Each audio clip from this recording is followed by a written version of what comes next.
자, 1929년도 세계 대공황이 벌어진다라고 제가 설명드렸죠. 그죠?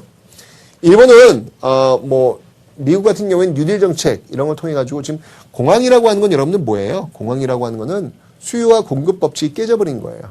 공급은 엄청나게 많은데 수요가 없어요. 그러다 보니까 공장에 있는 노동자들을 해고시킵니다. 해고시키면 더욱더 노동자들은 물건을 못 사죠. 물건을 못 사니까 공장의 물건은 더욱더 쌓여가는 거고, 그럼 또 노동자를 해고시키는 거예요. 이게 악순환이 전개되는 거죠. 수요, 그러니까 수요를 좀 이렇게 살려야 되는데 그 방법으로서 미국은 뉴딜 정책을 취하게 되죠. 노동자들, 대규모 기간 산업에 동원시켜가지고 노동자의 주머니에 돈을 꽂아주는 거예요. 그 돈으로 물건을 사는 그런 식으로 해서 공급을 해소하는 그런 방법을 취하고 있고요. 그 다음에 유럽 같은 경우에는 블록 경제. 블록을 형성해가지고 자신의 자신의 나라에 초과 공급된 것들을 서로 이렇게 해소시키는 그런 모습들이 나타나고 있습니다. 그런데 일본 같은 경우에는 여러분들 그런 어떤 대규모의 어떤 기간 사업을 할 수 있는 어떤 그런 힘도 없고, 그리고 주변에 그런 블록을 형성할 수 있는 여력이 있는 그런 나라들도 없단 말이에요. 격차가 벌어지기 때문에. 자, 그러다 보니까 결국 일본은 강제로 자신의 공급, 그 초과 공급된 것들을 강제로 떨구는 방식을 택한다는 얘기죠. 강제로 택하는 방식이 뭐예요? 그게 바로 전쟁이라는 얘기입니다. 그래서 공황의 선택으로 바로 전쟁을 선택했고, 그게 바로 1931년, 30년, 41년 전쟁의 확대로 나타나고 있다라고 하는 것을 여러분들 기억을 좀 해놓으시라라는 얘기입니다. 자, 이러면서 여러분들 1930년대, 1930년대는요, 자, 전쟁의 확대예요. 근데 여러분 보시면 알겠지만 37년은 중일전쟁입니다. 41년 여러분들 태평양 전쟁입니다. 이게 지금 중국하고요, 미국하고 싸워야 돼요. 아무리 일본이 가미가지를 동원하고 뭘 어떻게 한다 할지라도 이게 일단 숫자가 안 돼요, 숫자가. 일본만으로는. 이러면서 전쟁의 확대에 바로 이 식민지 조선인들을 동원시키려고 하는 거예요. 그런데 식민지 조선인들한테 총을 들리려면 조선인들이 일본인을 왜 싸워 죽겠냐고요. 안 죽지요. 미쳤습니까, 여러분들? 싸워서 죽게 만들려면 어떻게 해야 돼요? 그 조선인들의 머릿속에 나는 조선인이다라고 하는 걸 지워야 되는 거죠. 나는 조선인이 아니라 나는 일본인, 나는 천황의 식민이다 라고 하는 의식을 집어넣어 줘야 된다는 얘기죠. 그러면서 나오는 정책이 바로 민족 말살 통치를 전개하게 된다는 얘기입니다. 이유를 아시죠, 여러분들? 민족 말살이라고 하는 어떤 그 의미를 아시죠? 그죠? 이 민족 말살 통치 어떤 식으로 전개가 되는지 그 내용들을 한번 살펴보도록 하겠습니다. 자, 이 보시면 알겠지만 여기 지금 치안유지법 이런 것보다 더욱더 강화된 어떤 그런 것들이 나옵니다. 뭐가 있냐면 조선 사상범 보호관찰령 치안유지법으로 잡아간 다음에 이제 계속 유지되는 거예요. 치안유지법 계속 있는 거예요. 잡아간 다음에 그 형기를 채웠어. 풀려났어. 끝까지 더 보호하고 관찰하는 거예요. 계속해서 더욱더 이 악독한 그런 법을 만든 거죠. 그리고 조선 동아일보 이제 그만해.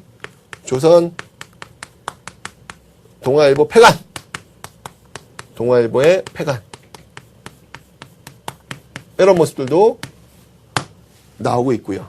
그리고 이제 바로 이 민족 말살을 하기 위해서 바로 창씨개명, 제일 중요한 그런 내용이라고 볼 수 있겠죠. 이름을 바꾸는 거예요.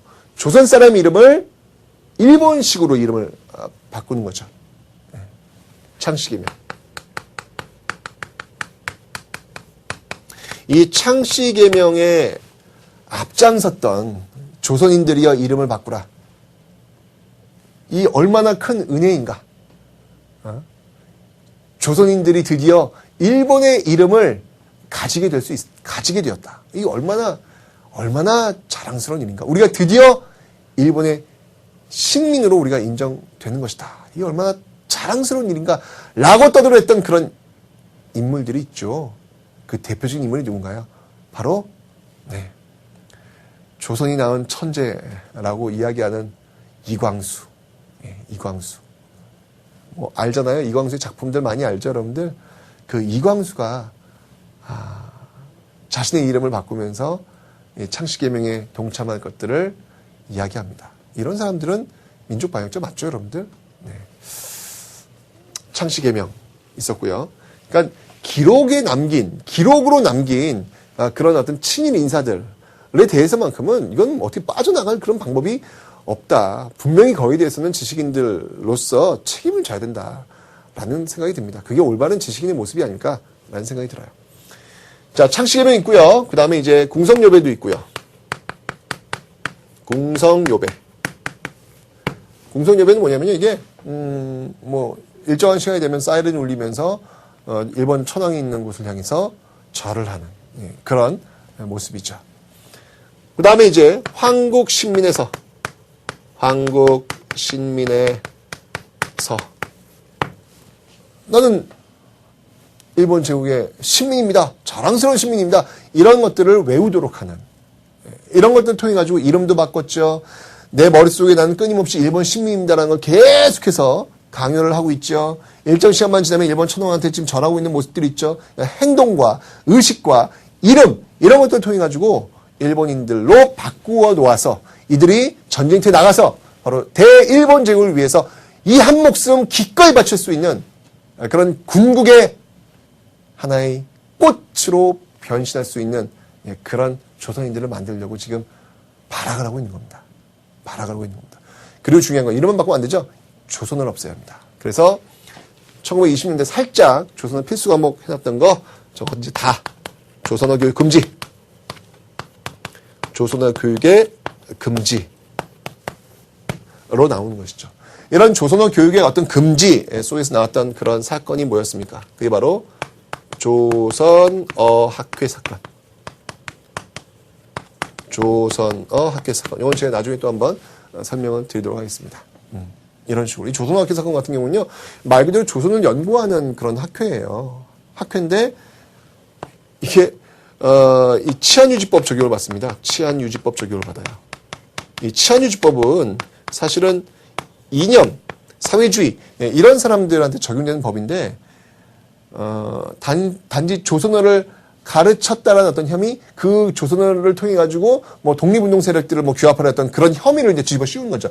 그래가지고 체제 전복이다 해가지고 치안유지법을 적용시키는 이런 모습들을 보이고 있는 거죠.